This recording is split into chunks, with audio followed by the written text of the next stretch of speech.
جو لوگ کافر ہیں، اگر ان کے پاس روح زمین کے تمام خزانے اور اس کا سب مال و متاع اور اس کے ساتھ اسی قدر اور بھی ہوتا کہ قیامت کے روز عذاب سے رستگاری حاصل کرنے کا بدلہ دیں تو ان سے قبول نہیں کیا جائے گا اور ان کو درد دینے والا عذاب ہوگا۔ ہر چند چاہیں گے کہ آگ سے نکل جائیں مگر اس سے نہیں نکل سکیں گے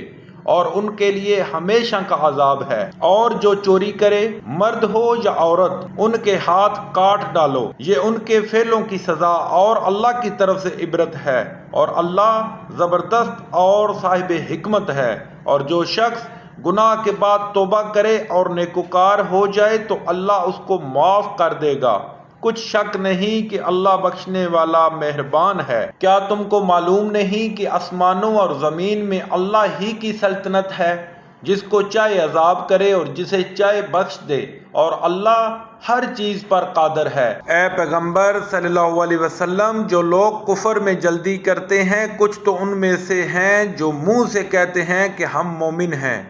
لیکن ان کے دل مومن نہیں ہیں، اور کچھ ان میں سے جو یہودی ہیں، ان کی وجہ سے غمناک نہ ہونا، یہ غلط باتیں بنانے کے لیے جاسوسی کرتے پھرتے ہیں اور ایسے لوگوں کے بہکانے کے لیے جاسوس بنے ہیں جو ابھی تمہارے پاس نہیں آئے، صحیح باتوں کو ان کے مقامات میں ثابت ہونے کے بعد بدل دیتے ہیں، اور لوگوں سے کہتے ہیں کہ اگر تم کو یہی حکم ملے تو اسے قبول کر لینا،